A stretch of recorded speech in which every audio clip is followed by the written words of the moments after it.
ang Dios di gyud malupig sa kaaway. Bisag unsaon niya, di niya malupig. Kini iyang pagpatay sa duha ka saksi, temporaryo. Kadyutra, pagbangon sa saksi nga duha ka buok, nagitagna ko sa Biblia.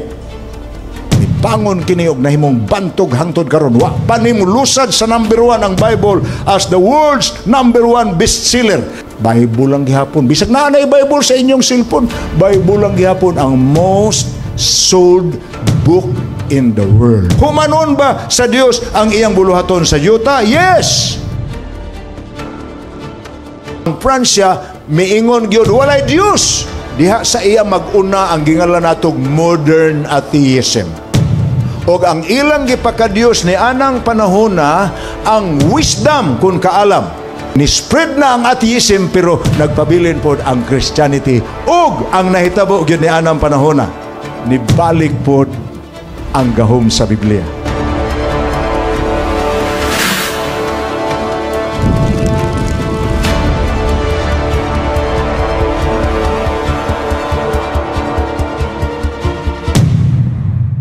Atong tunan ang propesiya nga nasuwat sa Revelation chapter 11, pinadayag kapitulo 11. Ang istorya nga nasuwat sa Revelation chapter 11 ang kaagi sa duha ka saksi nga iya sa Dios. Dili ni kining mga tao karon nga nag-angkon sa ilang kaugalingon nga saksi ni Jehova. No, it's God's two witnesses, duha ka saksi. Kinsa man na mga tao na or simbolik na puna. Ako ning basahon sa inyo sa Bisaya nga Biblia sa dili patamudive sa hubad niini diha sa kasulatan. Ang kagi ako lang ning pick upon. But I'm reading from Revelation chapter 11. Ug pick upon lang nako ang verses nga makuha gid nato ang hulagway unsa maning duha ka saksi nga iya sa Dios nga gipatay apan nabuhi. Wow! Saksi nga gipatay apan nabuhi. Let me read to you. I'll just pick up verses as I have mentioned to you. Verse 3. Og akong nakita ang duha ka mga saksi nga nagsulob og mga bisti nga sako. Paghatagan ko kinig kagahom sa paghimog propesiya sulod sa 1,000 duha ka gatos og kanuman kaadlaw. Okay, ako ning hubaron anam-anam. Ang wearing of sackcloth kung bisti nga sako, usa ka na ka expression sa mga Hudiyo kung sila magbangutan. Magbangutan gani sa ato pa, masubo kay naay namatay. Ang mga Hudiyo sa ilang pag-express o pagbangutan kung pagkasubo kung naay mamatay, daghan sila paagi. Number 1, ilang bubuan ang ilang ulo ug abo.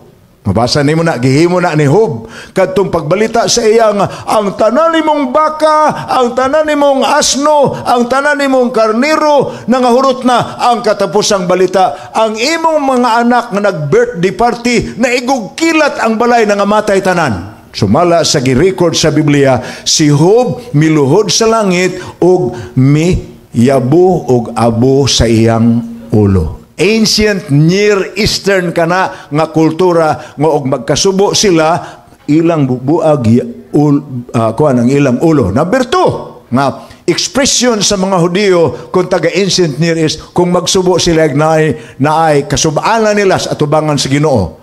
Ilang sumbagon ilang dughan. Kita nimo na sa sambingay sa duha ka nagampo ang Parisiyo og maniningil sa buhis nga mabasa sa sambingay ni Hesus. Ang makasusubo maniningil sa buhis nga nasubo pag-ayos iyang pagkamakasala og nangayog pasaylos Ginoo, nagsigig sumbag sa dughan Ginoo pasaylo ing taon ko nga makasala ko. Ang ikatulo nga paagi sa morning sa gisuwat sa Biblia ang pagsulob og bisti nga sako. Ang ikaupat, ang paggisi sa ilang sinina sa dihang naabot ang balita nga naay namatay sa ilang pamilya. So kanang upat. Now, ang gisgutan diri, kining duha ka saksi nagsulob sa bisti nga sako sulod sa 1,000 duha ka gatos og kanuman kaadlaw. Nagsaksi sila sa 1,260 years nga nagsulob og sako. Sa ato pa sa panahon sa kasab-anan. Ako basahon pa dayon ha.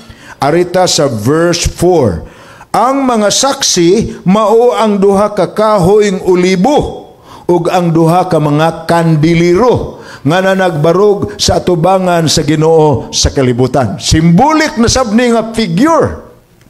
Ang olibo munay main nga source of oil sa mga Hudyo. Ang kandilaryo munay ilang main nga iwag nga ang ilang ginagamit sa mga pabilo, mga mantika or oil gikan sa olibo. Ang meaning sa ang mga saksi mao ang duha ka mga kahoyng olibo, sa to pa sila ang source sa lana nga nagdag kahayag. Apan sila pod ang kandilaryo, sila pod ang kahayag. Naama na sa Biblia gyud. Thy word is a lamp unto my feet and a light unto my path. Pinulungan na ni Hari David sa Salmo 95, ang imong pulong o Dios mao ang kahayag sa akong mga dalan ug lampara sa akong mga tiil. Wow! So, ang pulong sa Dios mao ang duha ka saksing olibo ug ang duha ka kandilaryo. Nganong na siguro nato na kay mao man siya ang naglampara sa atong dalan ug nag-iwag sa atong kinabuhi. Now verse 5. Ug kun may buot mudagmal kanila, sa ato pa dili mudawat apan masuko sa Biblia. Dunay kalayo nga magagula sa iyang baba ug magaut-guot sa ilang mga kaaway kun may buot mudagmal kanila. Sa ingon niini paagiha, siya pagapatyon, gipatay ang duha ka saksi. There was an attempt to kill the two witnesses. Verse 6, sila may kagahom sa pagsiras langit, aron walay ulan nga moabot sulod sa mga adlaw sa ilang pagpanghimog propesya. Diri na po ni in reference sa pulong sa Dios sa dihang may kaagi si Elijah versus King Ahab sa Israel. Nga ingon ang hari, ngano naman ning grabe tulo naman ni katuig ang hulaw. Ingon ang propeta si Elijah, tungod ni kaimong gidala ang mga tao sa layo sa Dios, apostasya, gitugutan naman nimo sila nga musimba og mga larawan og mga Dios-Dios. Busa nasuko ang Dios kanimo, nagpadala siya hulaw. Pulong sa Dios gyapon natuman ang hulaw. Okay, atong padayon ni. Og sa bersikulo 7, og matapos na sila sa ilang pagpanghimatuod, ang mapintas nga mananap mulugwa gikan sa bungaw sa kailadman nga walay kinutuban, makigubat bato kanila og iyang pagadag-on sila og iyang pamatyon sila. Verse 8, og ang ilang mga patayng lawas anha managhayad sa kadalanan sa dakong syudad nga tinago nga pagkasuti ginganlag Sodoma og Ehipto. Simbolik gyapon na ako nang isaysay kaninyo ron. Sa diin didto ang ilang Ginoo ilansang sa cross. Nahibaw ta nga si Kristo gilansang dito sa Kalbaryo. Apan nganong giingon diri nga gilansang siya sa Sodoma o sa Ehipto. Simbolik kay mato ang word nga gigamit nag-ingon nga sa lain nga pagkasulti, sa ato pa sa sambingay nga pagkasulti ginganlag Sodoma og Ehipto. Ang meaning ni anang Sodoma og Ehipto, mga lugar nga nisalikway sa Dios. Sodoma mo man gisunog sa Dios kay gisalikway siya. Ehipto ang lugar nga mudumili gyud bisag unsay gisulti ni Moises sa paraon, mudumili gyud mugahig gyud sa kasing-kasing. So ang simbol ni ini is a nation that resisted God's reality or God's existence. Verse 9, sulod sa tulo ka adlaw ug tunga sila nga gikan sa katawhan ug sa kabanayan ug sa mga pinulungan ug sa kanasuran, managsud-ong sa mga patayng lawas niini ug dili kini ipalubong. In fact, mukatag sa karsada. Finally sa verse 11, apas tapos sa maong tulo ka adlaw ug tunga, usa ka gininhawas kinabuhi gikan sa Dios, misulod kanila ug sila nanagpanindog. Ang mga na nagpakita kanila giabot og dakong kalisang. Wow, akong isurti ng istorya. Akong hulagway sa inyo. May duha ka saksi. Isurtihan ta namo ko sa kahulugan. Ang duha ka kahoyng olibo og duha ka kandilarya. Ang representation anang pulong duha, what we now called the Old and the New Testament. Ang giingon ni Hari David, thy word is a lamp unto my feet and a light unto my path. Ang kahayag sa atong kinabuhi, nag-agi diini siya og pagsaksi nga niabot og 1260 ka tuig nga nagsulob siya og sako nga bisti. Bereavement kay giatem siya og patay.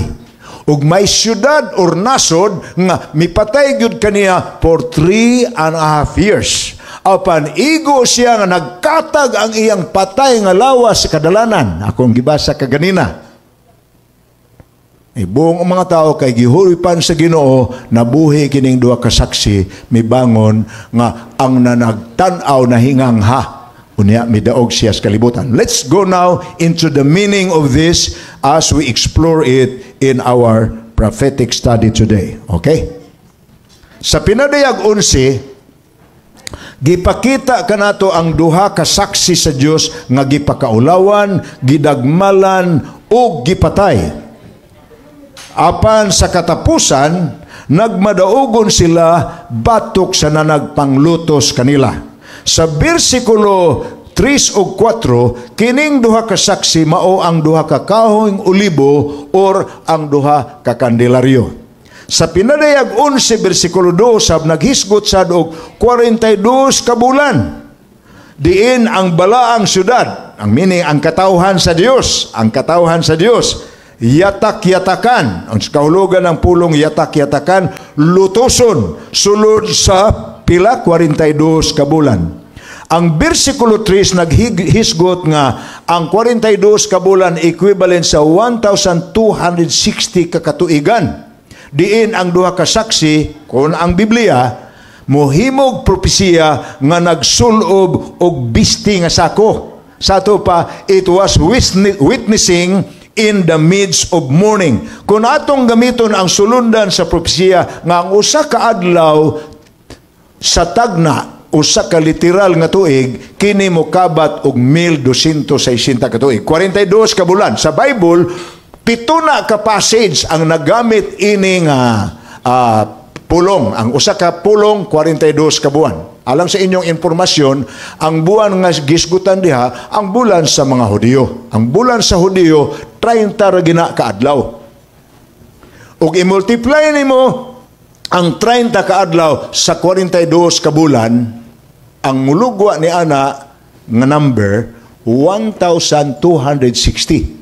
Sa uban nga passage sa Biblia, nag-ingon nga kining duha ka saksi nga nagsulob og bisti sa 1,260 ka tuig, ug ang mga nanagpuyo sa syudad nga mga balaan gilutos sa ingon ana kadugayon nga gigamit pud sa Biblia usa ka panahon, duha ka panahon, katunga sa panahon. Now, when the Bible in prophecy use the word time, ang iyang meaning ana 1 year.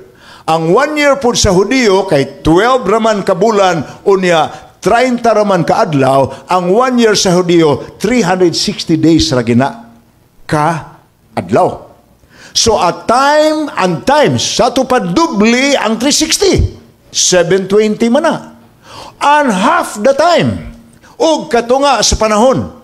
So ang meaning ana kanang pulong 42 months, kanang pulong at time and times and half the time, pariharag kahulugan sa 1,260. Ug unsa ang mga hitabo ni ana? The church was persecuted and the two witnesses, the Bible has been severely attacked to the point of death. Ato ning padayonon. Kini mao ang mangitngit nga katuigan sa kasaysayan sa kalibutan, ang Dark Ages. According to world history, ang gingalag Dark Ages, wa man gyud nag-explain po ang mga historian nganong gingalag Dark Ages ng medieval period from the 6th century to the 18th century. From 538 to 1798, 1,260 mangina. I-times ng 1798, i-minus ang 538. Makuha po ninyo ang total gihapon nga 1,260. Meaning, kini nga figure is a mysterious figure. Nganong kayo giusab-usab man eh. Unsa may mga hitabo. Ang usas na hitabo, nag-ingon nga, nag-witness ang two witnesses while in sackcloth.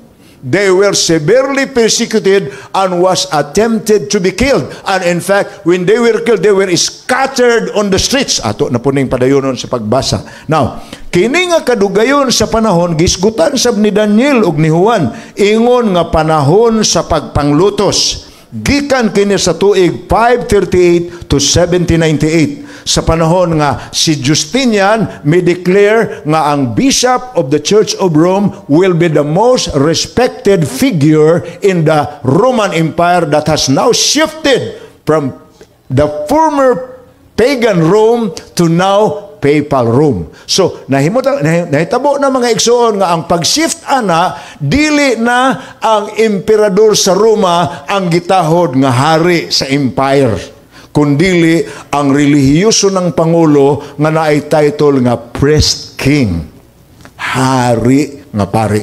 Mao na meaning sa word nga supreme pontiff kon sa Pontifex Maximus kung sa Latin pa. Muna paghimo ni Justinian, giturn over niya, unya giawhag niya ang mga tao, 538 na, nga kining panguluha, mauna ni Pangulo, dili lamang sa relihiyon, kundi sa kagamhanan. Kaya nahinumdum mo nga kanang period nga 1,260 years, united man ang church and state. Ang gobyerno na ay relihiyon.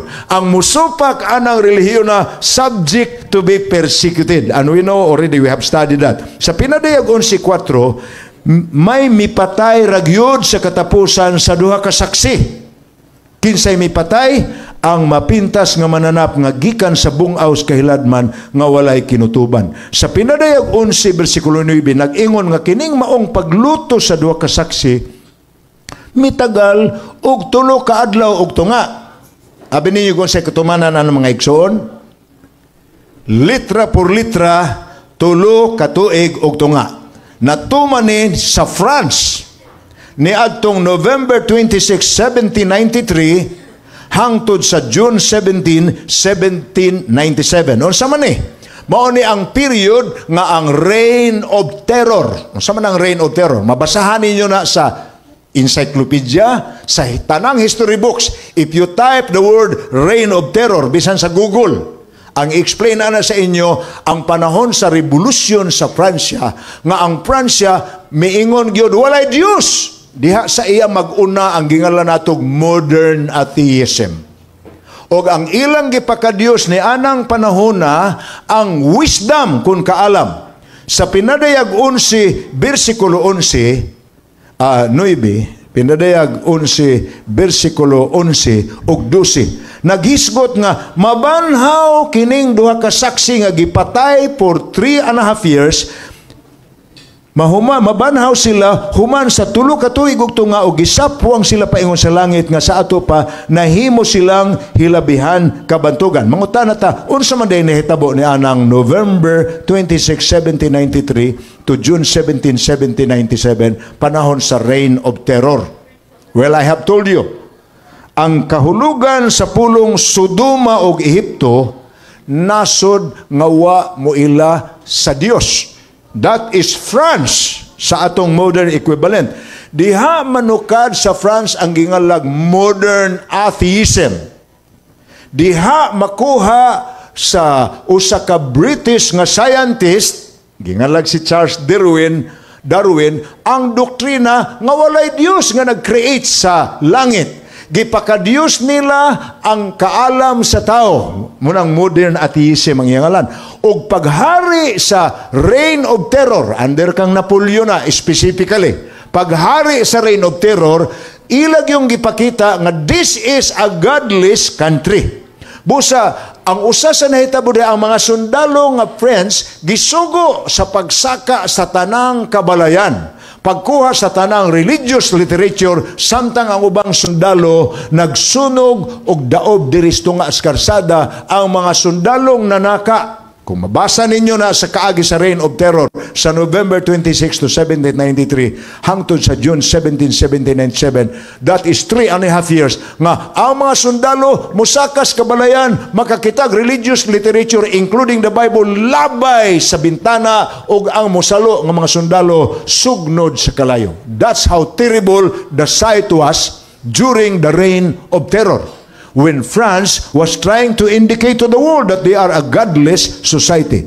Sama sa pulong mabasas Daniel kalabot sa pagkabantugan ni Nabucodonosor nga miabot sa langit, gilaglag ang pulong sa Dios. Sumala sa tagnas pinadayag 11:8-9, ang nasod nga mulaglag sa duha ka saksi sulod sa 3 ka tuig ug tunga, gitawag og Sodoma ug Ehipto. Nahibalo of course pareha sa Babylonia sa pinadayag 17 o sa pinadayag 14. Wa na may Sodoma panahon ni Juan. Gisunog man ang Sodoma panahon pa ni Abraham. That was long time ago. That is several thousand years before the New Testament era. But John was talking about it. There was no more Egypt, napay Egypt as a nation, but not the great Egypt. Apan simbolik ni sila nga mga ngalan. Ang simbolo Sodoma, makasasala nga yuta. Nga wa mutamod sa pulong sa Dios, busa bisag unsa nga sala ilang gihimo lakip. Ang ginganlan karon sa English dictionary og sodomy. Unsa may sodomy? Ang sodomy, kung inyong tanaw ng inyong English dictionary, perversion of proper sex. Ang dili hustong paggamit sa sex. Nganong ingon ana may meaning sa word nga sodomy sa atong English dictionary? Kay dito sa Sodoma, nahinumdumos kaagi sa mga manulunda nga gipadala sa Dios aron mo destroy sa Sodom and Gomorrah. Pag adto nila sa syudad, nakit-an sila sa mga Sodomite. Apan gitagad sila ni Lot, gipadayon kay nahibaw si Lot, dautan kini mga taong taga Sodom. Apan iyang gitaguan ang duha ka manulunda by divine intuition. Unya ang mga daotang tao sa Sodoma, miadto kang Lot, nakita na mo itong mga mistiso nga naa sa imo. Ipagawas to sa English pa, send them out that we may know them. Kanang word nga know, pariha gina sa kahulugan sa word sa Genesis Kapitulo 1, and Adam knew Eve. Kanang word nga knew, ang description na sa sexual intimacy. Ug sa ato pa nang diretsa nga pagkasulti sa atong pinulungan nga moderno karon, pagawasa ang duha ka gwapo nga mga laki kay gamito na mo sila. Amo silang gamiton. You know what that is? Sexual abuse. Munang intaon si Lot ning bargain sa mga bugoy sa Sodoma ug niingon nga, uy, ug nagkatol lagi ng inyong mga kigul ni ako'y duha ka buok dalaga wa pagini kaagig laki kini nalay gamita pagkuapoy batasang amahana. Ang mga anak mo yang itugyan nga mga dalaga pa nga birhen, naglagot po tingaling duha ka anak mo na nga nahinumdum mo sa sumpay anang istorya. Sa nakalayas na sila sa Sodoma, kay nakagawas magyud sila sa wa pamutugdon ang kalayo nga gipaulan gikas langit. Unya, nahimo lang haliging asin si Mrs. Lot, kay milingi mangyud bisag giingnan, ang yud muglingi, inigtalikod ninyo ang yuglingi, paglingi nahimo man siyang haliging asin, na ibaw mo nga ang kauban ni Lot sa paglayas, ang iya na lang duha ka dalaga. You know the rest of the story. Sa sumpay sa Biblia, anang gabi sa pila ka adlaw na nilang didto sila langob, ang duha ka dalaga nag-ingon, abi ni Muday, nag-istorya, ang duha ka anak dalaga. Wagit tayo liwat ini. Kay, wa naman tayo, mga laki, wa tayo liwat. Ang atong buhaton day, atong hubugon si Papa. Ug makahubog na, dulog ta. Ako'y una. Muna mga igsoon ang nahitabo. Ang incestuous record in the Bible nga hugaw kaayo paminawon nga istorya, muna ang panahon nga naanak ang ginganlag Moabites ug Ammonites. That was the Bible says. Ang mga kaaway sa Israel nga igagaw ra pud unta sa mga katawan sa Israel kay umangkon ra baya ni Abraham si Lot. Unya si Lot nakapaanak sa iyang duha ka anak ug mao na ang amahan sa mga Moabites ug sa Ammonites. Apan ang term nga Sodoma, ang iyang meaning immoral nga nasod. Ang meaning sa Egypt nasod nga mo reject yun sa pulong sa Dios, kay bisag giunsa sa Dios pagsulti kang Moises, palakon ang mga tao sa Israel ang Ehipto uban ni Paraon ning dumili gyud hangtod gipanisan sila sa Dios. So ang gigamit nga term sa Bible nga simbolo sa nag-persecute sa Bible, nag-attempt, is Sodom and Egypt, meaning immoral. Grabe ang immorality sa France ining panahon na. Abi ninyo, nagtudlo kinis Pransya diin na manukad ang gamot sa ateismo ug ang immoral nga mga pangagamhanan nga gitawag nga reign of terror sa panahon sa revolusyon sa Pransya. Gibasa na ko ang usa ka kaagi, si Queen Marie Antoinette, asawa ni King Louis XVI. Giparade siya sa palibot sa Paris. Giparade. Nga, murag, ug sa ato pa karon gibombastar mga pagkaparade. Gipadayag. Ang ginganlan siya, og the goddess of fertility. Giparade. Guwapa man kay nas Queen Antoinette, wife of King Louis XIV. But they were trying to declare this country to show to the world nga immoral gini, promiscuity. Naa sila sa karsada sa tungang gabi na ay promiscuity. Ibaw bugon sa promiscuity, mapatuyangon nga sex. Nakakita minini mga igsoon. Kami nakatulti naman mininyo nga 11 mi katuig sa Africa. Usa ka panahon niya na naabot mi sa siyudad sa Kampala sa Uganda. Pag-abot na mo, mga alas 9 gabi grabe ka heavy traffic. Nangutana may sa pulis sa Dublin, "Sir, unsa man ning heavy traffic diri?" Ingon siya nga, naa ang Ugandan nga nahimong well-known singer sa Europe. Nag-concert siya. Munang nagpundok ang mga tao kay bantog man kaingalan atong Ugandan musician, rock music. Grabe! Pagka alas 4 kadlawon, paglugwa na mo gikan sa among gihigdaan nga guest house sa Adventist Development and Relief Agency sa Union Office dito sa Seventh-day Adventist, nagtubil mi sa gasoline station nga anang gabi napuno sa mga tao. Paglusad nako kay aron mo tabang ko sa kining pislit aning sa gasolina mo na ila dito ang mga nagdala sakyanan mo tabang og pislit. Nakatunob ko og daghang kaig puti-puti ingko ang kato maning daghang kain tao gabi ang daghan maning puti-puti mga basura god apan ang akong natamakan nga puti akong gitan-aw kay pagtunob ginako na ning pugsit man pagtamod pa nako mga igsoon grabe ang nagkatag des karsada mga kundom uyaw kundom so ang akong natumban nagpugsit man gitan-aw na kong uban nga nagputi-puti sa karsada, pulos-pulos kondom. Giingnan dayon ko sa gasoline station. Grabe dire gabi sir. Karsada sir, diha ang mga tao sir. Ngilara no, muna nang high kayo silang rate sa AIDS dito kay naaman sa ila ang promiscuity ka ng pagpatuyang bitaw. Ang punto na ko mao ni nga, it happened in France. In the 3.5 years of the reign of terror, promiscuity was promoted and they are doing it in the streets. But it was also done in defiance of what God revealed in Scripture. Di naman sila motuog Bible. Busa, para nila ang makalipay mo'y mayo. Sa pinadayag 11:13, adunay dakong linog nga miuyog nga nakagunob sa ikanapulong bahin kini nagsimbolos Europa nga nabahin sa napulo ka mga naso diin ang ikanapulo mao ang Fransya. Ato naman ang naisgutan sa 10 toes of Daniel 2, sa 10 crowns of the beast, sa 10 heads of the dragon. All of those symbolizes the 10 great kingdoms of Western Europe or Roman Empire. 3 of which were uprooted when the little horn came, and the little horn became greater than the rest of the other horns. Ato na, di ko na nausbon. So, sa Pransya, gidakop si General Berthier.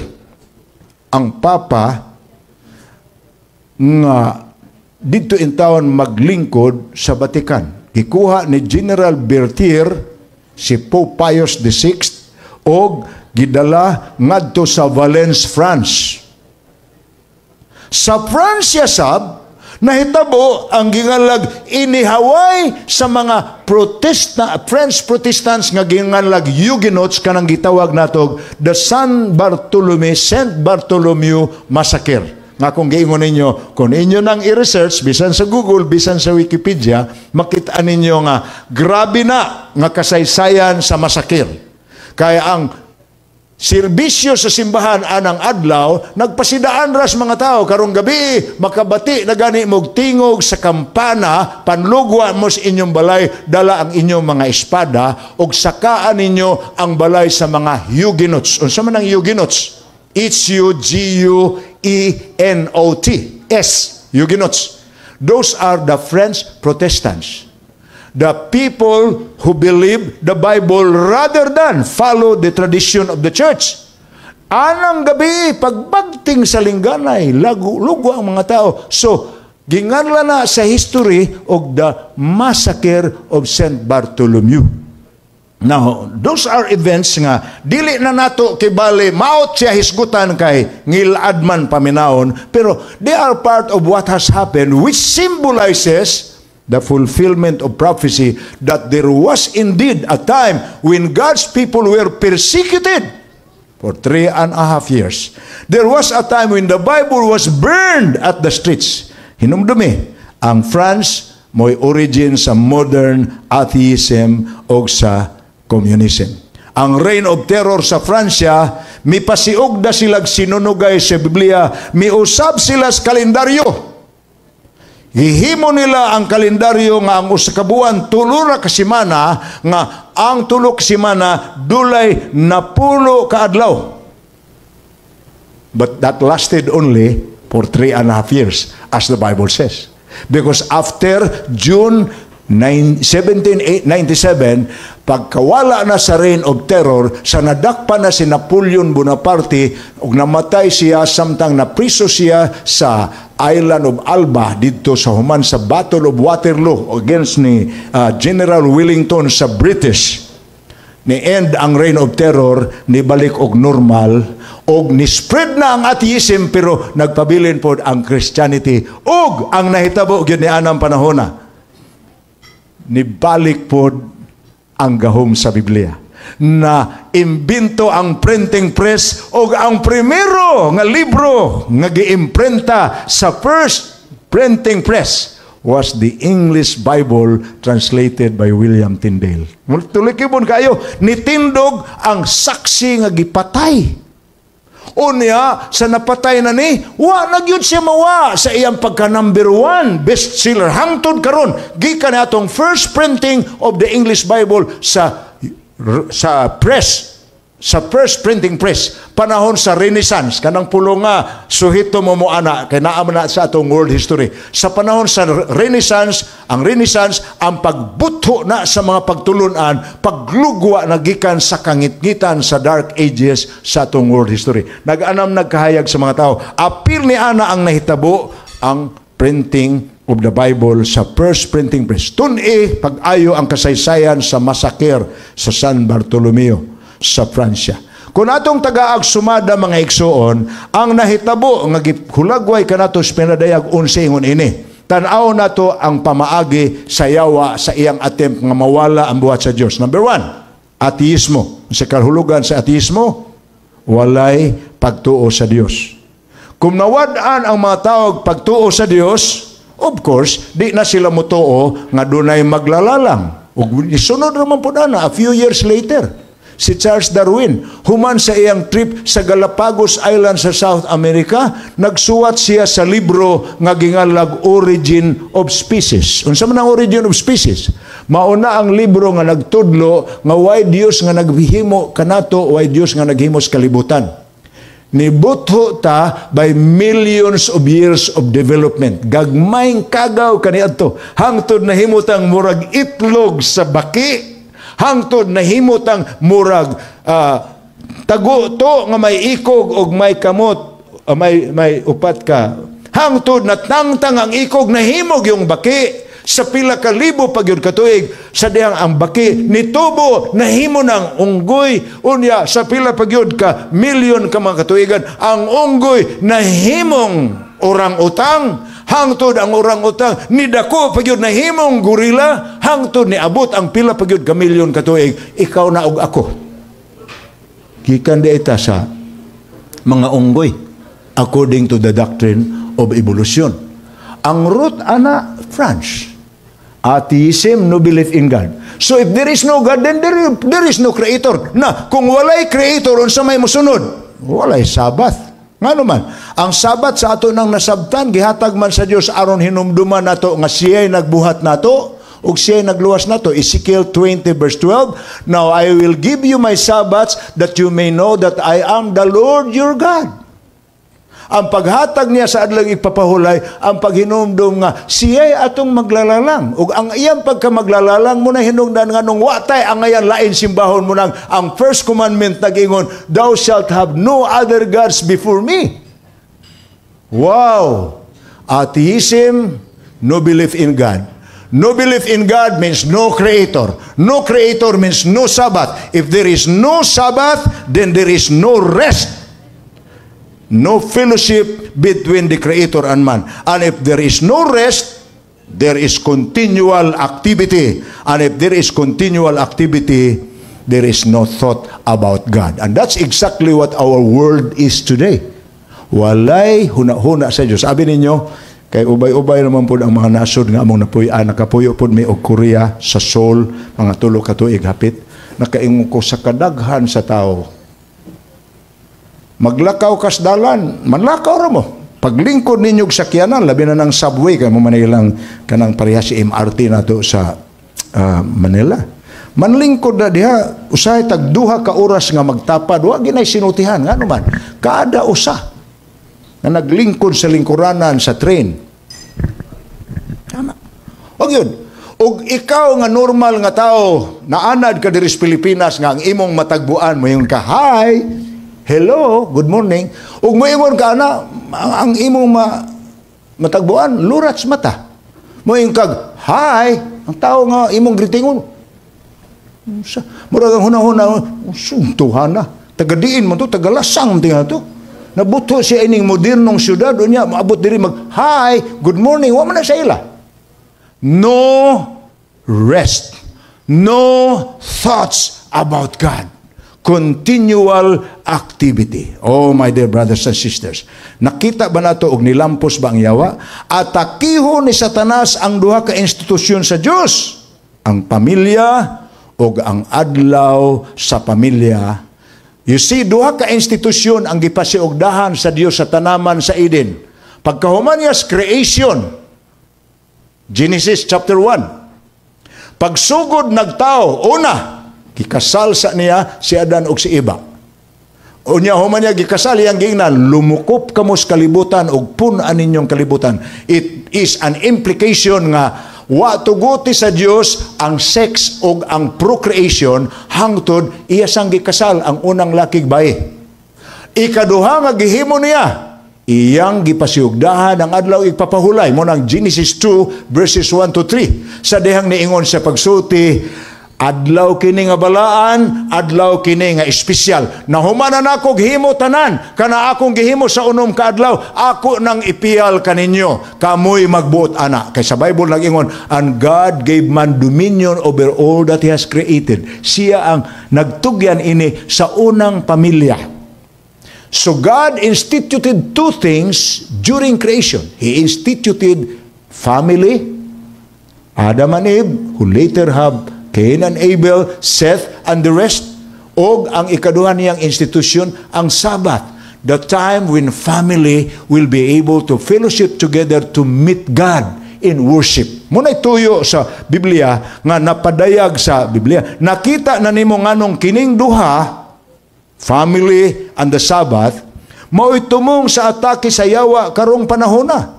Pamilya ug adlaw igpapahulay. Now, ang atong gitun-an na ining milabay nga pipila ka gabi, katong tulo ka gabi, ang katapusang mensahe sa tulo ka mga manulunda. The last warning message, Revelation 14, 6 to 12. Unsa ganitong una?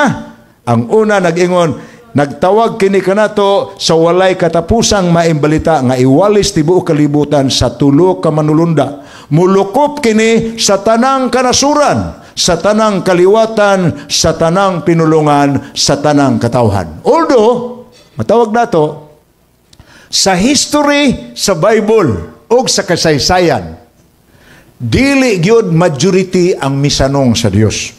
Ang pagka-minoridad sa katawhan sa Dios nga naminaw niya, naagi na sa Biblia. Minority ang misuod sa arka. Walo ra sila kabuok. Si Noe ra og ang iyang pamilya, iyang tulo ka anak og ang ilang mga asawa, si Mrs. Noe og ang asawa ni Sem, ni Ham ug ni Japet. Sa panahon nila ni Abraham, minority ang Israel. Sa panahon nila ni Jacob, minority ang Israel. Sa panahon nila ni Daniel, ni Moises, minority ang Israel, itandi sa Egyptians. Sa panahon nila ni Daniel, ni Ezekiel, minority ang Israel, itandi sa Babylonians. Sa panahon ni Ginoong Hesus, minority ang Christians, itandi sa Romans. So God's people has always been the minority. Sukad kani adto hangtod karon ngano man ang kamatuoran di ay dili kay popularity contest or dili kay majority rules, dili. Ang kamatuoran masukod nimong kadaugan sa kamatuoran kay bisag gamay ra siya mubarog man gid siya ang kamatuoran. Ako mo tagago sa kateksto Lucas 12:32. Ngano nga nahibaw ta nga ang katawhan sa Dios sukad kani adto hangtod karon ang minoridad gyud, gamay gyud sila. Kay gipasalig sa Dios kanila. Kamong gamayng panon, kamo mo'y akong gipanagan-an o gitagan-an sa kinabuhi nga walay katapusan sa gingharian sa langit. Ako, basahon ko ni. Lucas 12:32. Oh, niagi diri. Luke 12:32. What does the Bible say in this verse? Ayaw kamo pagkahadlok gamayng panon. Kay gikahimut-an sa inyong amahan ang paghatag kaninyo sa gingharian. Pagkanindot nga pinulungan, no? Sa mga tao maingon nga, gamay ra man kaayo ta, ako gyud kumugool anang, gamay ra ta. Ano man, biblical na. Ayaw kamo kaguol, gamayng panon. Kay kaninyo gitagana ang gingharian. Matthew City, 13 o 14. Akong basahon sa inyo na po. Another text ni. Di kita mag-uol nga gamay ta. Matthew City, versikulo 13 o 14. Paminawa ha? Sumulod kamo, agis pultahan nga masigpit. Kay dako ang pultahan, ug sangkad ang dalan nga padulong sa kapildihan. Ug daghan ang nagasulod agi niini.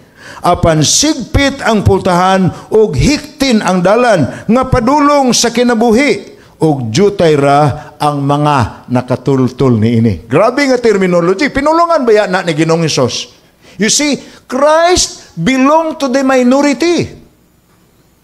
Ang mga taong misunod kaniya sa nagministeryo pa siya, dili iyang pulong ang ilang giapas, ang iyang magic bread na hinumdum mo niya itong himuan niyag milagro. Nagsunod-sunod ang mga tao, kaya daghan naman siya gihimong milagro. May patulon nga giyawaan, iya gihingin lang ng yawa. May babaging nagtalinugo, 27 anyos, nakahikap lang sa sidsid sa iyang sinina, nahunong ang pagtalinugo. May tao nga si Bartimeo nga nagsinggit, Jesus! Jesus! Linging Ginoo, unsa may imong tuyo? Ingon ang tao nga si Bartimeus, gusto ko kakita. Unya nahibaw mas gihimong Ginoo. Hakop siya giyuta, gibutang niya sa iyang palad, giludan niya, lapok, giludan sa Ginoo. Human niya gluwa, gimasa niya ang lapok sa iyang palad. Pagmasa niya sa lapok, gipaghid niya sa mata ni Bartimeus. Pagkahuman niya paghid sa mata ni Bartimeus, gikuha po niyang lapok nga iyang gipaghid. Unya, ingon dahil si Bartimeus, nakakita nako. Well, daghang milagro gihimo sa Ginoo. Apan eventually the majority shouted dito sa korte ni Pilato, ilansang siya. Ang uban atong kamuta nga misinggit ilansang siya, ang uban atong kamuta katong midawat sa iyang tinapay nga gimagic niya ang duha katinapay og 5 katamban nga sinugba. Gibada sa usa ka inahan sa bata nga nagutom ang mga tao, nasubo na kaayo ang mga tinun-an, kay ingon ang mga tinun-an, Ginoo, Sunod-sunod maning mga tao nimo. Ipanggutom na ni sila. Kay wa may makaon diri. Ingon ang Ginoo, kinsa may naidalang tinapay. Nangatarungan din taon itong mga tinunan, Ginoo. Bisang pagtibok, bikiri ang atong anahaon. Huwag paigo, nga ipalit na to sa pan, nga atong ipakaon ng mga tawhana. Apan taod-taod ang usa ka tinunan mi, da sa usa ka bata. Ang bata ni Dool, na ay dalang putos tingali ni ingon to siyang mama nga mauban ko kay mosunod ko anang magtutudlo nga gahimog mga milagro gistugot sa inahan apan naghuna-huna tingali inahan basig di ni kauli gipadalbalunan duha ka tinapay ug 5 ka isda tamban may akong gisgutan kay mo may atong kumon diri kay mo may gagmay gi-magic sa Ginoo. You know the rest of the story, the feeding of the 5,000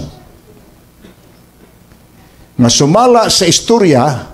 Human gyud ampo sa Ginoo sa human niya gikunit-kunit. Nahinomdom man ko anang kunit-kunit sa isda.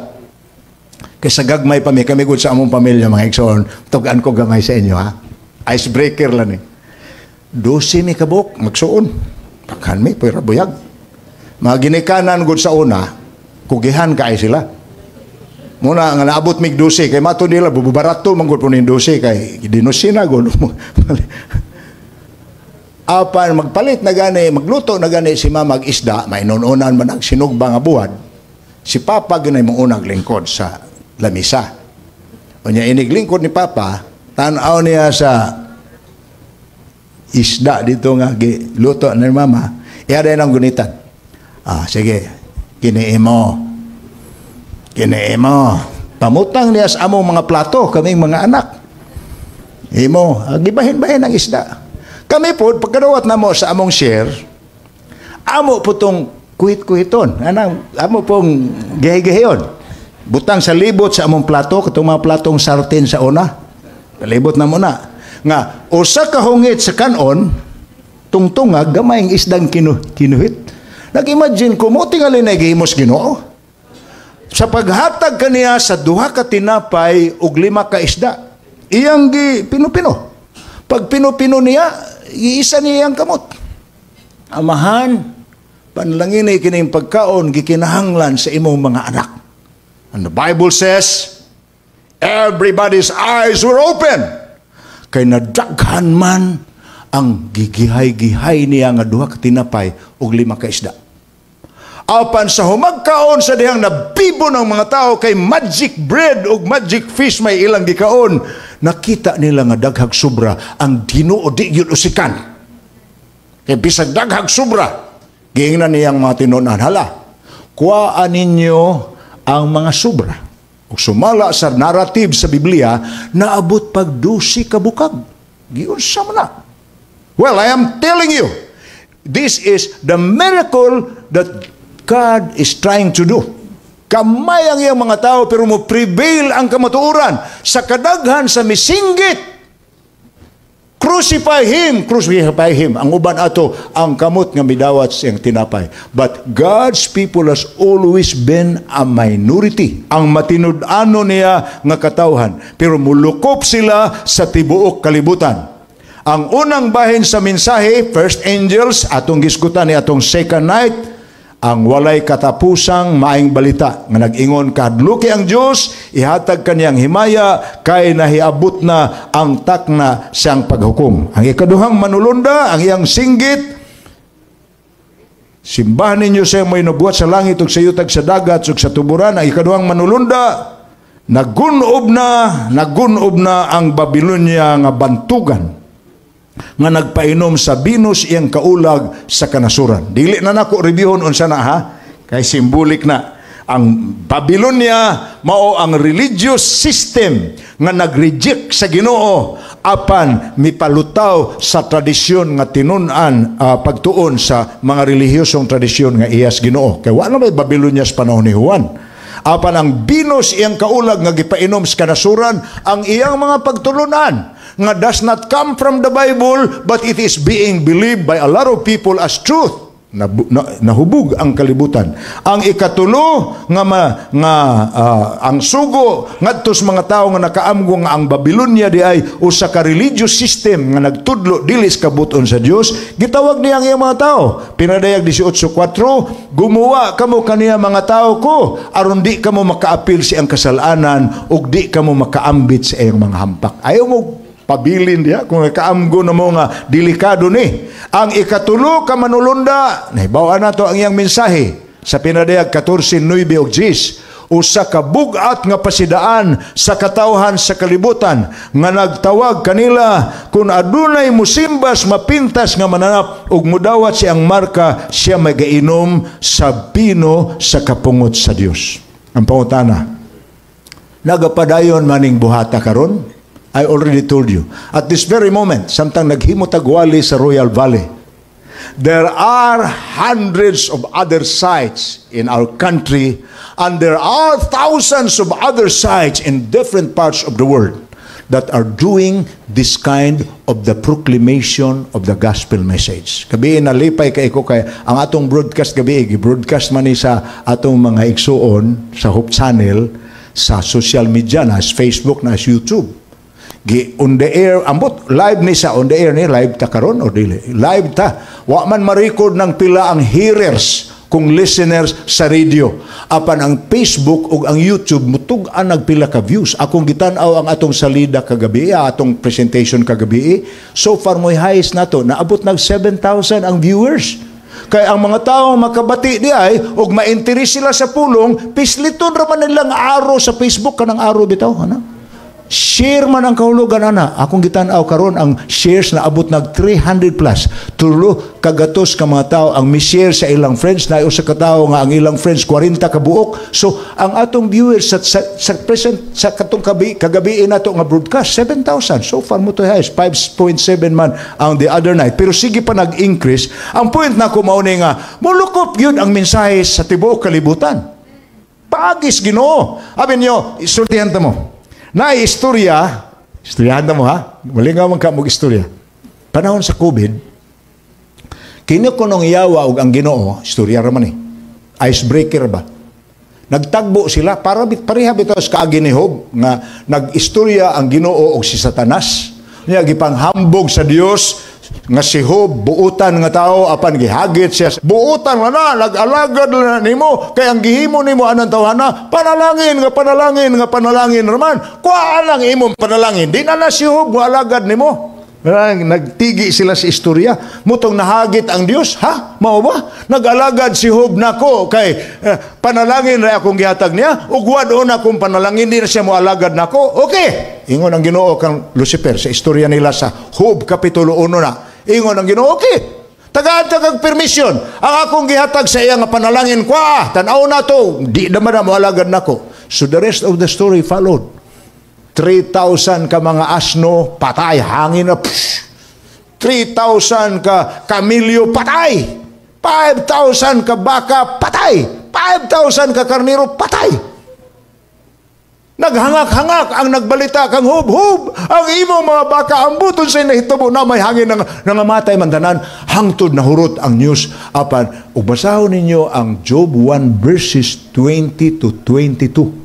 Makita ninyo nga nag-ingon si Job, mihapa siya sa atubangas Ginoo mo lagitong nagbubu siya, abo siyang ulo, gigisi niya iyang bisti, misulot siya sako nga sinina, bereavement niya, apan bibukad siya sa iyang kamot og maingon, ikaw ang nagdala ka nako nga way bisti sa nataw ko ining yuta, basig pabalikon pud ko nimo yuta nga wa po'y bisti.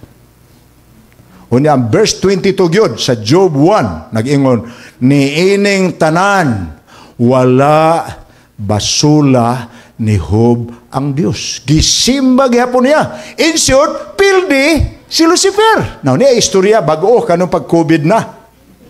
Tagbo na po sila. Ingon si Lucifer. Pildi na ta kagyod, no? You know, pildi ta nagyog ka. Iyong Ginoo nga, sa unsang pagi nga napildi ko nimo nas? Sa tanas man. Sa unsang pagi napildi ko nimo? Ay, tanawa. Ang imong mga tao ron, di na makasimba-simbahan. Nagbuhat ra kog kagaw gikalatong kabog sa syudad sa Wuhan sa China. Gibutang na ko sa mga airport o sa mga terminal. Ani lukop sa kalibutan. Karon ang mga gobyerno na nag-ingon sa mga tao. Wanay simbaha, wanay public gathering. Pildi ta na ka! Ingon ang Ginoo kang Lucifer. Abi nimo, Nas, sa huna-huna ra gina nimo nga mapildi ko nimo. Wow, sukad ka ni ato hangtod karon bisag unsa na tog hugna kapilat ka magpait digi ka kapildi nako nga man. Di man nimo maapas ang akong kahibalo. Si maapas nga karon na wala may simbahan nimo mga tao. Hindi naman tugutan ang pagsimba, public gathering man na. Ingon ang Ginoo, sayop ka. Pagdili nga di na magamit ang mga simbahan, ang tanang balay sa akong mga anak mo'y nahimong simbahan. Daghang kaing nanimba ron tuwa silang mga balay. Kalot-kalot ug ulos Lucifer. Siya pildi tuod ko, no? Pero, ingon si Lucifer, pildi ta kainin bahina. Saan sa bahina man? Ang imong mga pastor, walay mga audience, kay di naman tugutan pagwali. Barangay hall mawali, mga function hall sa mga hotel, mga gymnasium, walay-wali imong mga pastor. So, wa na sila kawali. Ingon pong Ginoo, Nas, di lagi kakaapas nako. Kay pag padili nimo sa ako mga pastor nga di nakawali sa mga gymnasium o sa mga function hall, gipasira man akong ABS-CBN. Naabli man ang Hope Radio, naabli ang Hope Channel, naabli ang 3ABN. Abi ninyo, ang akong pastor kaniadto nga mag-audience lag us kagatos, karon us kawali 7,000 na kawali. Di usay ka panahon nagwali ko mga igsuon nga ingon ang atong Hope Channel manager Ilder Tanawa. 179K sa YouTube ra na. Way labo sa Facebook ra na. 179K viewers, 179,000. Ang point na ko ni, mao ni, ang Dios di gyud malupig sa kaaway. Bisa kung saon niya, di niya malupig.